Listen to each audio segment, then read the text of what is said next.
여러분 안녕하세요. 오늘 저는 마태복음 20장 1절로 16절의 말씀을 본문으로 천국의 법칙이란 제목으로 하나님 말씀을 전하려고 합니다. 여러분은 혹시 달리기를 좋아하십니까? 저는 달리기를 무척이나 좋아합니다. 좋아할 뿐만 아니라 좀 잘하는 편이기도 합니다. 학창 시절에 초등학교 1학년부터 고등학교 3학년까지 운동회에서 1등을 놓쳐본 적이 없을 정도입니다. 하지만 딱 한 번 중학교 1학년 때만 1등을 놓쳤는데, 사실 그때도 제가 분명히 1등을 하였는데 판정을 하는 선생님이 실수로 저를 2등 자리에 앉히고 다른 친구를 1등 자리에 앉힌 것입니다. 성경의 표현대로 나중된 자가 먼저 되고 먼저 된 자가 나중된 것이지요. 그래서 제가 선생님에게 선생님, 제가 1등을 했습니다 하고 항의를 하였지만 선생님은 다음에 뛰는 친구들 판정하느라 정신이 없었습니다.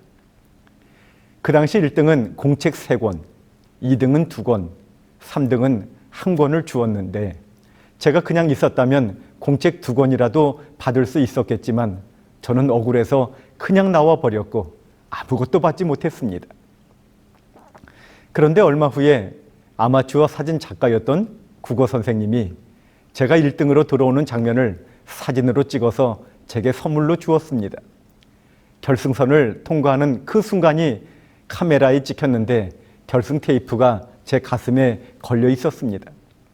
제가 그 사진을 받고 어떻게 했을까요? 바로 교무실로 갔습니다. 그리고 잘못 판정을 한 선생님에게 따졌습니다. 선생님, 이거 보세요. 제가 분명히 1등을 했잖아요. 하지만 선생님은 그날의 일을 전혀 기억하지 못하셨습니다. 그런데 여러분, 오늘 성경에도 저처럼 억울한 일을 당한 사람들의 이야기가 나오는데 그것은 바로 마태복음 20장에 나오는 포도원 품꾼의 이야기지요. 마태복음 20장에 보면 하루는 어느 포도원 주인이 품꾼을 구하기 위하여 이른 아침에 거리로 나갑니다.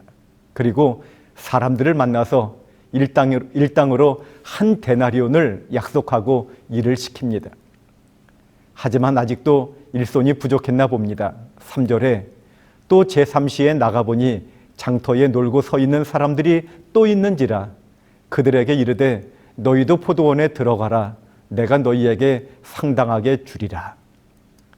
여러분, 여기 마태복음에 나오는 시간은 유대인들이 쓰는 시간이기 때문에 오늘 우리의 시간으로 환산하려면 더하기 6을 해야 합니다.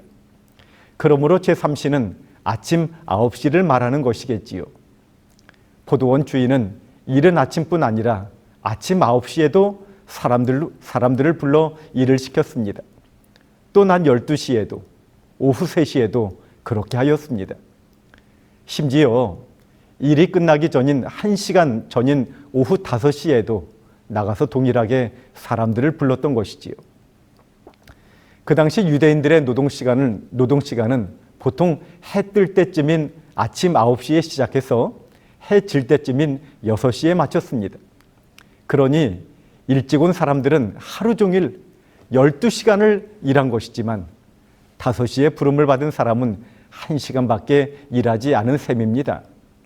그런데 갑자기 여기서 주인의 불공평이 시작됩니다. 8절에 저물매 포도원 주인이 청지기에게 이르되 품꾼들을 불러 나중 온 자로부터 시작하여 먼저 온 자까지 삭을 주라. 첫 번째 불공평은 순서에 관한 것입니다. 포도원 주인은 나중 온 자로부터 품삯을 주라고 명한 것입니다. 그야말로 나중된 자가 먼저 되고 먼저 된 자가 나중된 것이지요. 분명히 먼저 온 사람들이 기분이 안 좋았을 것입니다. 여러분, 순서가 얼마나 중요합니까? 식당에 가서 음식 한 그릇을 시켜도 나중 주문한 사람에게 먼저 갖다 주면 은근히 기분 나쁘지 않습니까? 그런데 이 포도원 주인은 순서를 무시하고 나중 온 자로부터 품삯을 주라고 그렇게 한 것입니다. 그런데 불공평은 여기서 끝나지 않습니다. 두 번째 불공평은 품삯에 관한 것이었습니다. 먼저 온 사람들이 기분은 좋지 않았지만 그래도 돈을 받아야 했기에 참았습니다. 그런데 뒤에서 보니 5시에 온 사람들이 1시간만 일했는데 하루 일당인 한 데나리온을 모두 받는 것입니다. 갑자기 뒤에서 기다리면서 행복한 기대가 생기기 시작합니다. 1시간을 일하고 한 데나리온을 받았다면 나는 대체 얼마를 받는 걸까? 그런데 이게 웬일입니까? 막상 받고 보니 1시간 일한 사람이나 3시간, 6시간, 9시간 일한 사람이나 이른 아침에 와서 하루 종일 12시간을 일한 사람이나 똑같이 한 데나리온을 주는 것입니다. 드디어 참았던 원망이 폭발합니다. 그들이 포도원 주인을 향하여 이렇게 말하지요. 11절, 받은 후 집주인을 원망하여 이르되 나중은 이 사람들은 1시간밖에 일하지 아니하였거늘 그들을 종일 수고하며 더위를 견딘 우리와 같게 하였나이다. 여러분, 합당한 말입니까? 분명히 합당한 말이지요. 고작 1시간 일한 사람과 이른 아침부터 하루 종일 고생한 사람과 똑같이 주는 것은 누가 보아도 합당치 않은 것입니다. 그런데 주인이 이렇게 대답합니다. 13절, 주인이 그 중에 한 사람에게 대답하여 이르되 친구여, 내가 내게 잘못한 것이 없노라. 내가 나와 한 데나리온의 약속을 하지 아니하였느냐. 내 것이나 가지고 가라. 나중은 이 사람에게 너와 같이 주는 것이 내 뜻이니라. 여러분, 이 말도 합당합니까? 여러분, 역시 합당한 말입니다. 주인은 약속한 대로 주었다는 거예요. 그리고 나중은 사람에게 똑같이 주는 것은 주는 사람 마음이라는 거예요. 분명히 맞는 말이지만 왠지 기분이 나쁜 것입니다. 그런데 여러분, 실물교훈에 보면 집주인이 자기 포도원에서 일한 일꾼들을 취급한 방법은 하나님께서 인류를 취급하시는 방법을 나타낸다 하였습니다. 결국 이 비유에 나오는 포도원 주인은 우리 하나님을 상징하는 것이지요. 그리고 품꾼들은 하나님을 위해 봉사하는 저와 여러분을 상징하는 것이겠지요. 여러분에게 묻고 싶습니다. 여러분, 하나님은 공평하신가요? 우리가 섬기는 하나님은 공평하신 하나님이신가요? 사람들은 흔히 얄미운 사람이 있다고 합니다. 10대들 사이에서는 공부 안 하는 것 같은데 시험만 보면 1등하는 친구가 얄밉답니다. 20대들 사이에서는 화장도 안 하는데 예쁜 친구가 얄밉답니다. 30대들은 결혼하고 애까지 난 친구가 처녀 소리 들을 때 얄밉답니다. 40대들은 먹을 거 다 먹는데도 살 안 찌는 친구가 얄밉답니다. 50대들은 여행할 거 다 하고 다니는데 자식들 좋은 대학 가는 친구들 보면 얄밉답니다. 60대들은 평생 효도 한번 안 해보고 나이 들어 효도 받는 친구가 얄밉답니다. 그리고 70대가 되면 평생 자기 맘대로 살다가 죽기 전에 회개하고 함께 천국 가는 친구가 얄밉답니다. 누구는 어려서부터 평생 믿어서 천국 가고 누구는 죽기 전에 회개하고 똑같이 천국 간다면 여러분, 정말로 하나님이 공평하신 하나님이신가 하는 것입니다. 우리는 이 비유를 어떻게 이해해야 할까요? 우리가 이 말씀을 보다 분명하게 이해하기 위해서 먼저 기억해야 할 것이 하나 있는데, 이 비유는 1절에 천국은 마치 하면서 시작한다는 것입니다. 다시 말하면 이 비유는 이 세상의 이야기를 다루는 것이 아니라 천국에 대하여 설명하고 있는 것입니다. 실물교훈에도 이렇게 말하지요. 이 비유에서 그리스도께서는 이 세상 나라가 아닌 당신의 나라의 원칙을 설명하고 계셨다. 그렇습니다. 이 비유에서 포도원 주인이 불공평하게 보이는 이유는 이 세상의 기준으로 보았기 때문입니다. 이 비유는 천국을 설명하는 것입니다. 그러므로 오늘 우리는 이 비유를 통하여 천국이 어떤 곳인지 배워야 합니다. 우리가 가야 할 천국이 어떤 원칙에 의해 다스려지는 나라인지, 그러므로 우리가 아직 이 땅에 살지만 천국 갈 백성으로서 지금 이 땅에서부터 어떠한 원칙을 가지고 살아야 할지 우리는 분명히 배워야 하는 것입니다. 그래서 저는 오늘 말씀의 제목을 천국의 법칙이라고 정한 것입니다.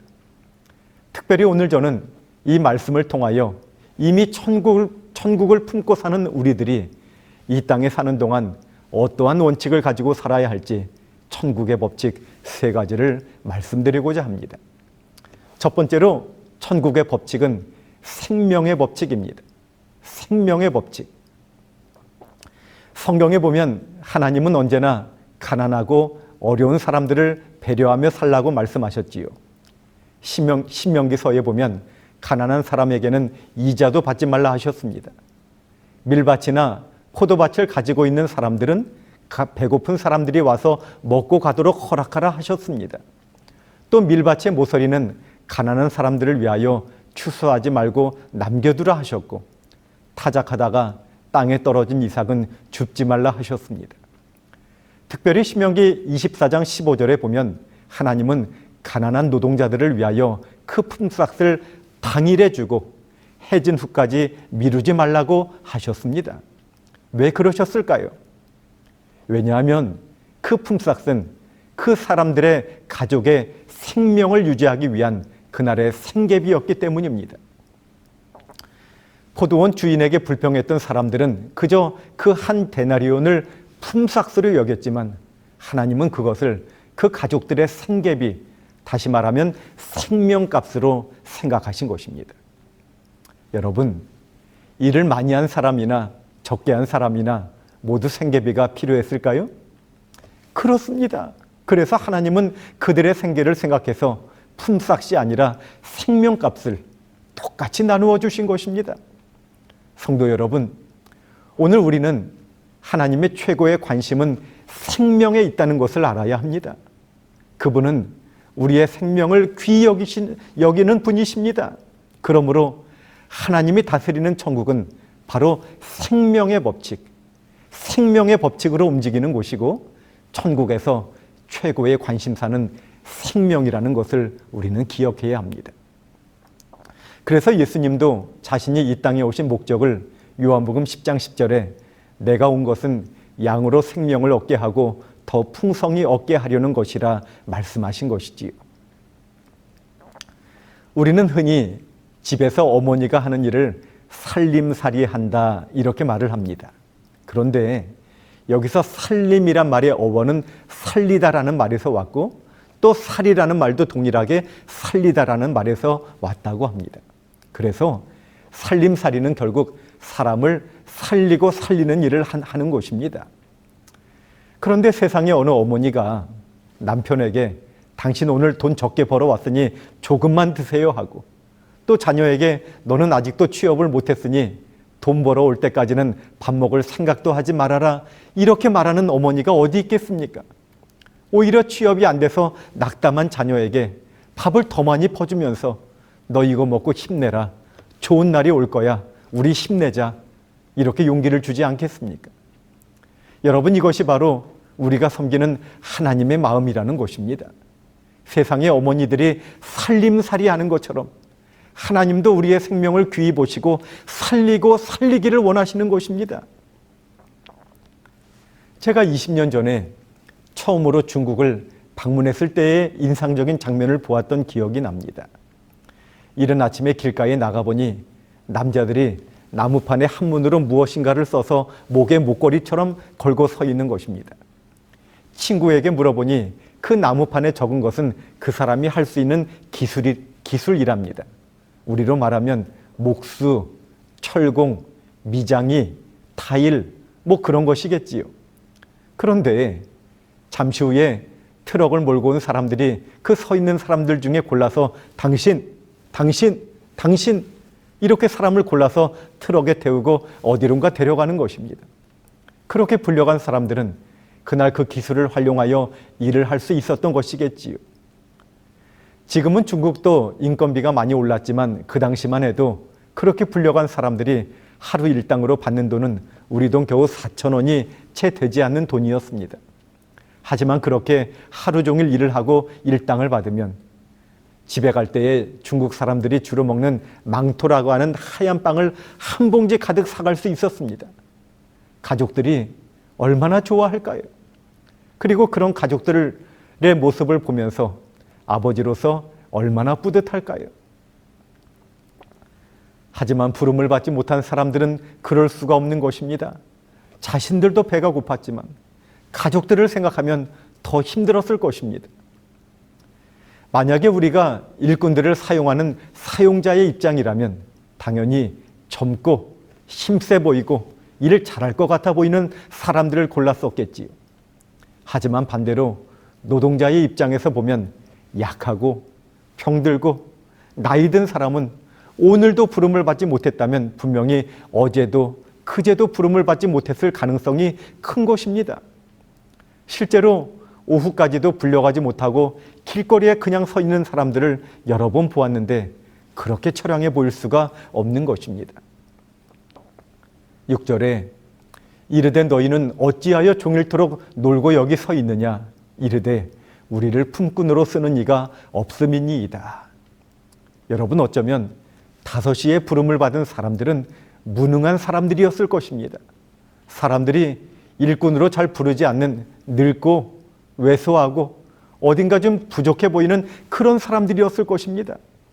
여러분, 그러나 그들에게도 생계비가 필요했을까요? 그들의 가족도 먹고 살아야 했을까요?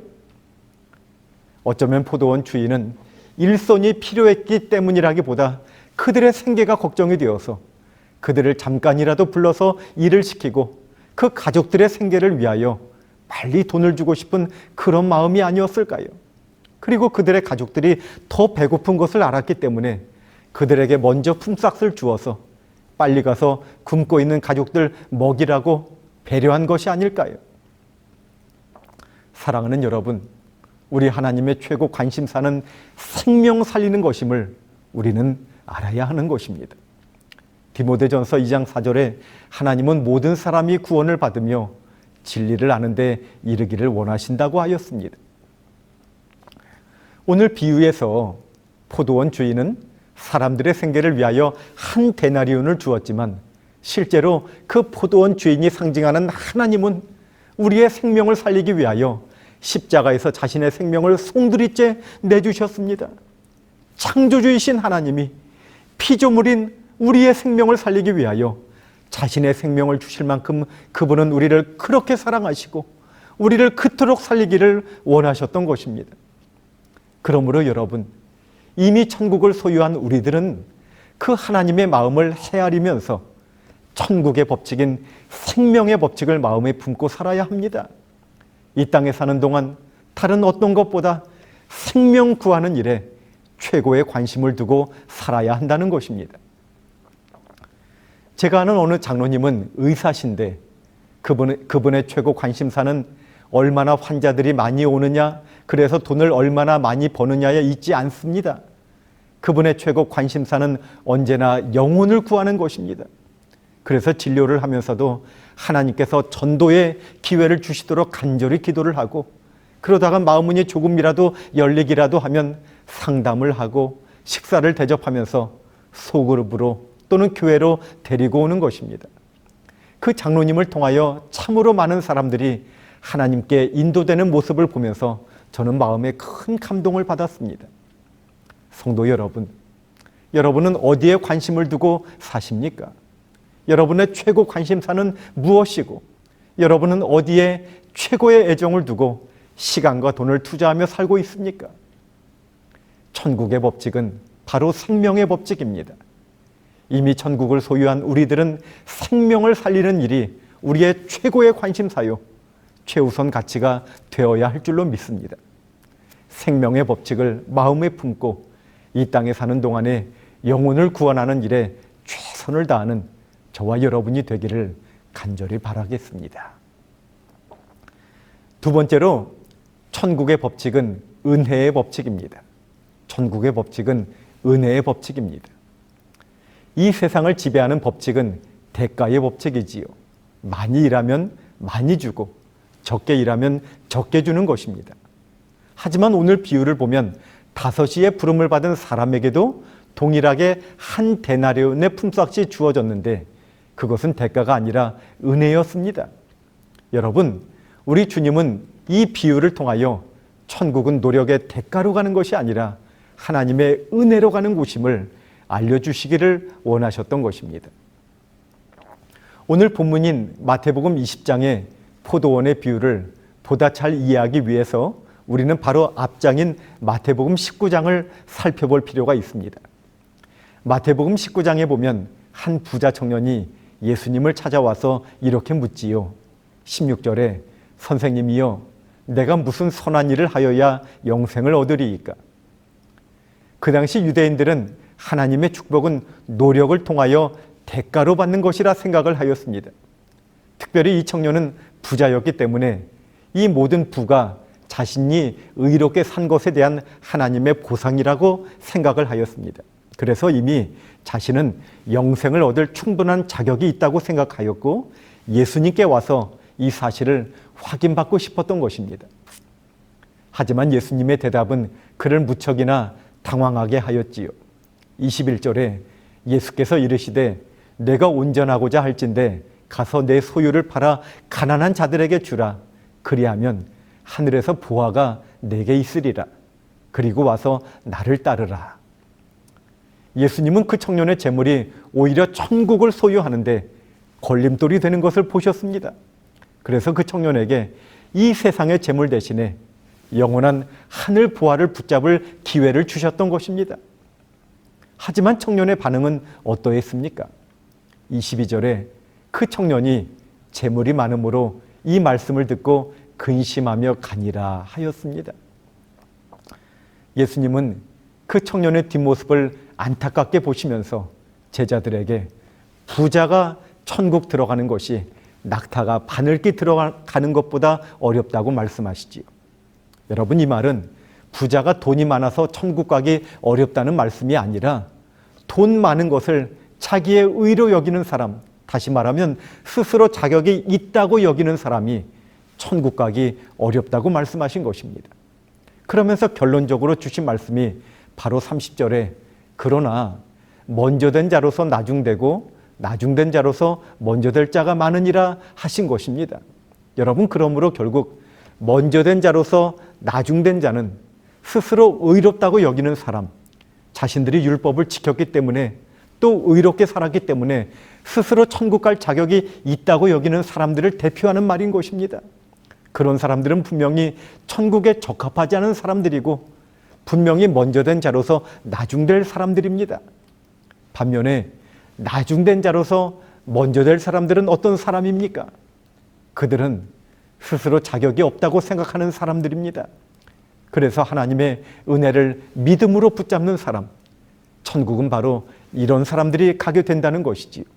왜냐하면 천국은 은혜로 가는 곳이기 때문입니다. 제가 대학 시절에 여름방학에 삼육대학 도서관에서 아르바이트를 한 적이 있습니다. 하루에 일당 3만 원을 받기로 하고 도서관 구조를 바꾸기 위하여 책장을 옮기고 책을 나르는 일을 하였습니다.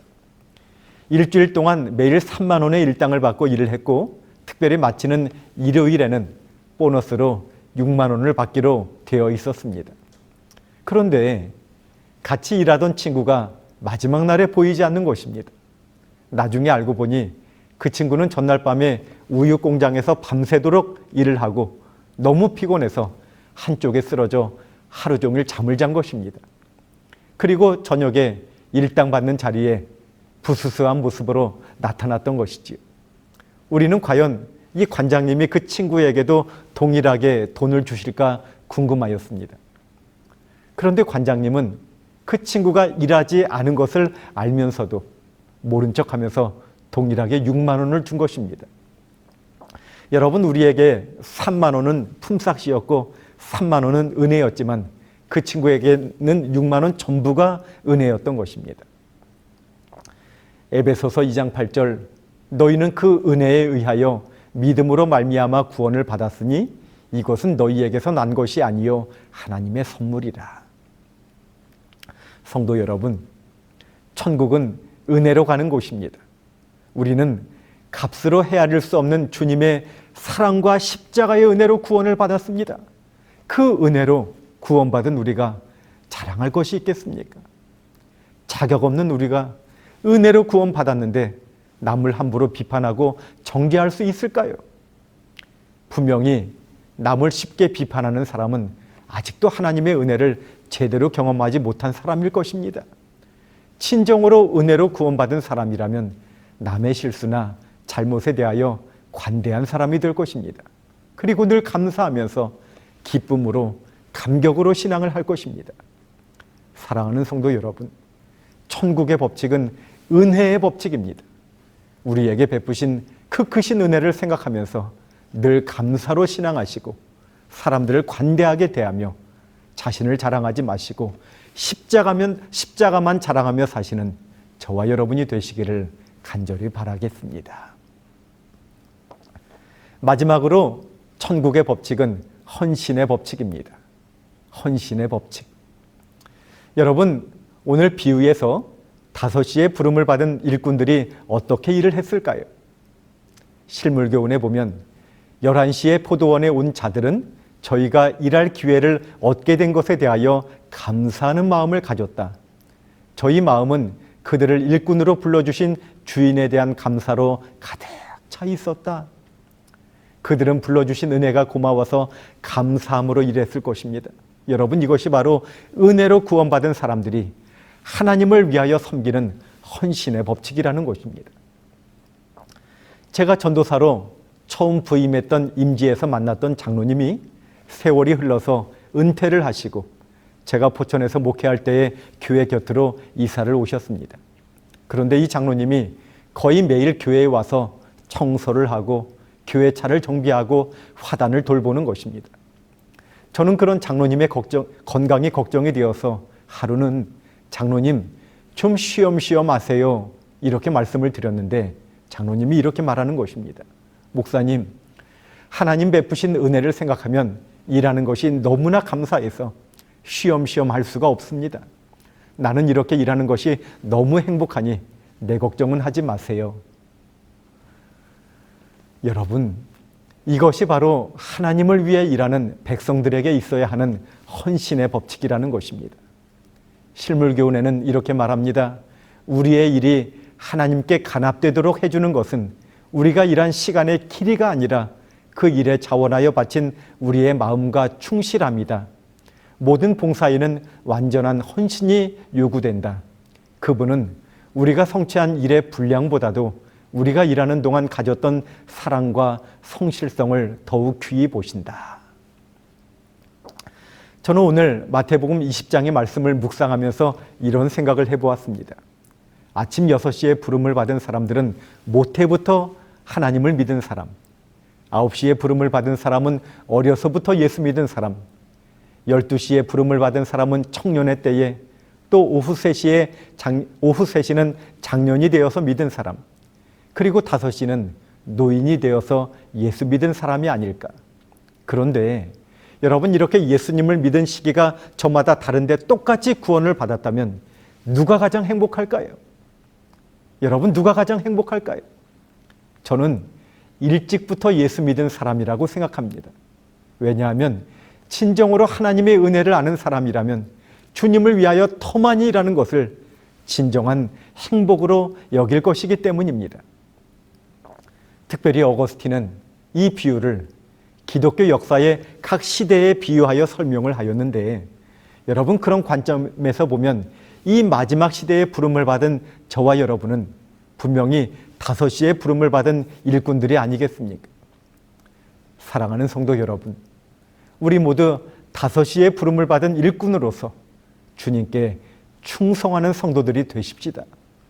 남이 알아주지 않을지라도, 때때로 하나님의 일을 하다가 미움을 받고 오해를 받을지라도 실망하지 마시고 그저 불러주신 은혜에 감사하면서 기쁨으로 최선을 다해 섬기는 우리가 되기를 바랍니다.